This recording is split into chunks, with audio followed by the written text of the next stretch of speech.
Hi, Lunch Breakers. I'm joined by the singer-songwriter Martha Joy. Hi, Martha. Hi. What have you been up to lately?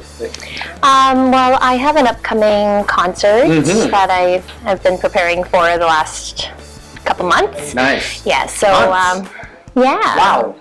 It takes a lot of preparation to put into one concert. That's what's worth watching, people. Yeah, we have quite a few musicians. I put together a little mini orchestra, so I'm really looking forward to it. Yeah. Wow. And so choosing songs, rehearsals, of course, promo materials, and doing it myself with my aunt. Yes. Oh, so, I did the Maria. Ton of work. I take care more so of the show itself, and she takes care of all the stuff in the background. She's probably like, oh no, I take care of everything. I know, probably. You sit there, I take care of everything. Yeah, probably. She would say that usually she'll say something at the concert, and at the end she goes, I did this all by myself. That's what she does. So she takes the curtain call? Well, yeah, but she deserves it because she puts her heart and soul into it. So very grateful. Yeah. Lovely lady. Yeah. Tita Maria from Rembrandt Banquet Hall, which is where we're having the concert at Rembrandt. Yeah. Yes. Actually, we've been heavily promoting your show. Thank you. Thank you. Friend of the show, Martha Joy. For those of you who don't know, Martha was one of the first Canadian Idol contestants. Yes, I was. I want to say back in the day, but Yeah, it was over 10 years ago. Okay, see, don't say it that way because then it's making me feel that too. It's like, no, it was just like a few years ago. Yeah, I remember when I did my concert last year. We usually do the yearly concert.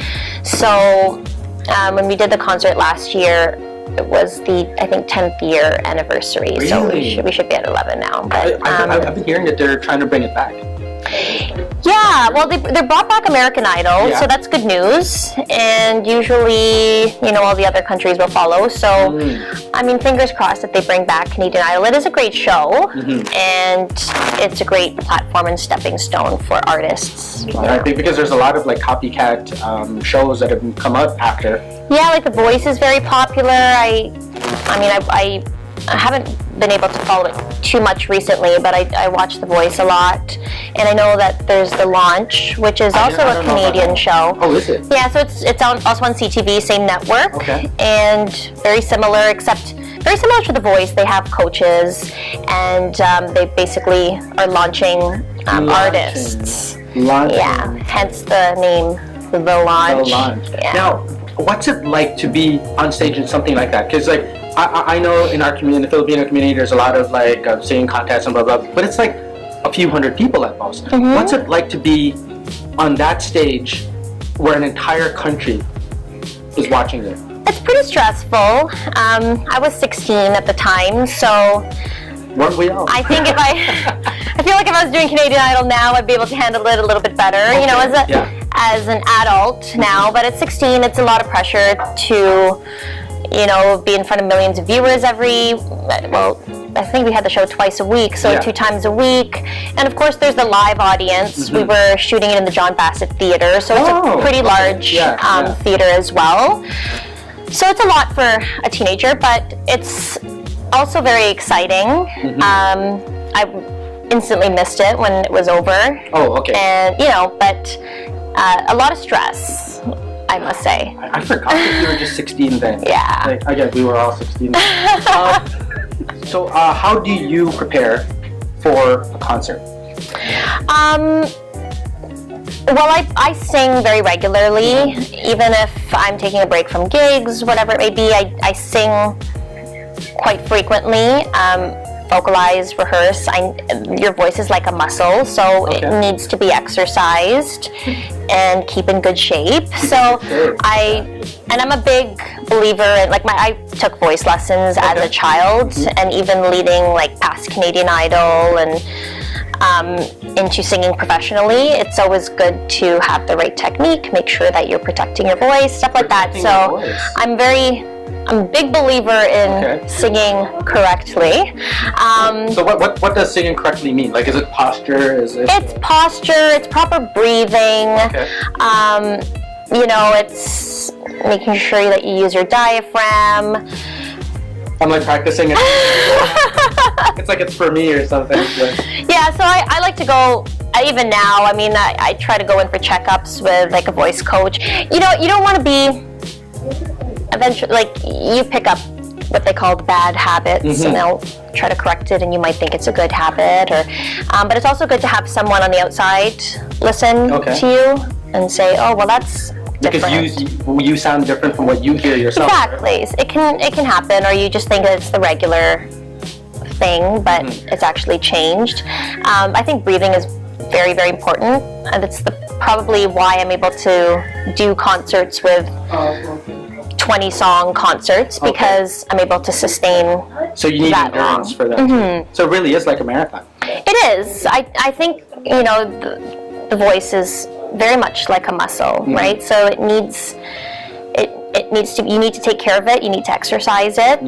And leading up to a concert, I don't normally go out on a regular event and sing 20 songs. Only 10. Yeah, like 10. I know. So it's, or like when Tita Maria goes, just keep singing. Keep singing. It's funny because we did the Christmas concert in December, which was a very last minute concert. We had it on December 10th, and we weren't having any plans of doing a Christmas concert. We usually just do our regular February, March kind of concert every year, and then I think it was like November 19th, something like that. My aunt was like, oh, everybody wants you to do a Christmas concert. And I guess people crave that, like to get into that Christmas spirit, right? She's like, we can put a last minute one on. So we put it on last minute. And then that one, like, I think we did 17, 18 songs for that concert. And she's like, it's never enough. I was like, oh. I always pick the word, it's never enough.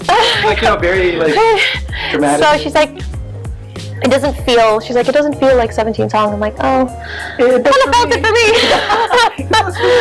But yeah, so I try to make sure that it's all I'm strong enough to sustain that longer show. So you can't just rest on your talents. You have to work on it, is what Martha was saying. Yeah, and there's like there's really great raw talent. When I was young, I think I started taking piano lessons when I was 4 years old.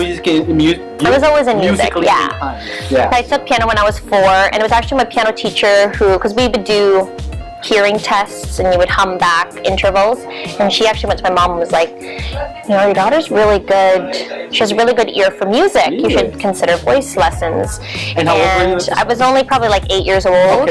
So at this time I was like playing with X-Men and stuff. If you I didn't today they don't know what X-Men is. No, I didn't get, like, I was not a normal kid. I didn't play video games and stuff like that, and I know. I was practicing my singing. No Game Boy? No, I had a Game Boy once, but my mom was like, no, you need to practice your singing. So I used to go to my cousin's places and play. But yeah, so I was 8, and then she took me to a voice teacher, started taking voice lessons, and that's when it kind of started. Started from there. Yeah. All right. What do you feel about music these days?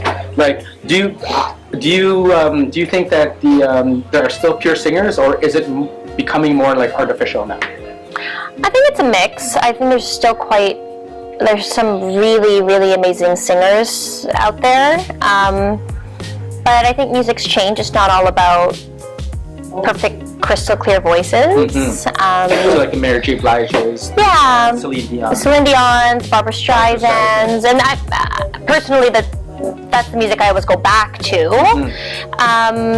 But it's not all about that anymore.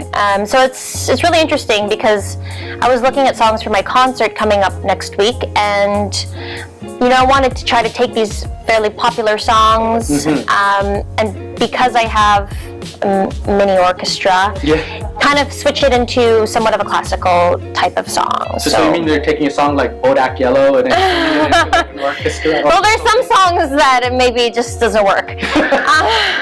No, but we do, like last year we did a Lady Gaga song, we did Edge of Glory. Somewhat of a classical feel to it. So for me, I think that's probably what takes the most time of the concert is looking at a lot of music and figuring out what's going to work if we do a classical arrangement of So, it. like, do you try it out first, or you just go? I have a pretty good imagination, I think. Okay.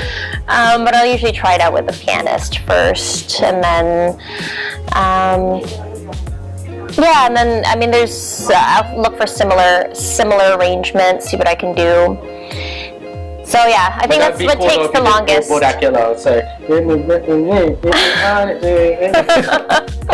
We'll see. You'll see. Maybe in the next Christmas concert. Well, Martha, it's been very fun. Yes, thank you. And would you like to invite our audience? Yeah. So this coming Saturday, next Saturday, I guess. Saturday, February 10th. At Rembrandt Banquet Halls, 7 p.m. dinner. It's a dinner concert, so 7 p.m. dinner, 8 p.m. concert. I hope you are able to make it. You can get tickets at the door, or you can contact Rembrandt Banquet Halls, and you can also get tickets from there. Or you can find me on Facebook, Martha Joy. I should be the only one out there, but there might be a couple more. But you'll know it's me.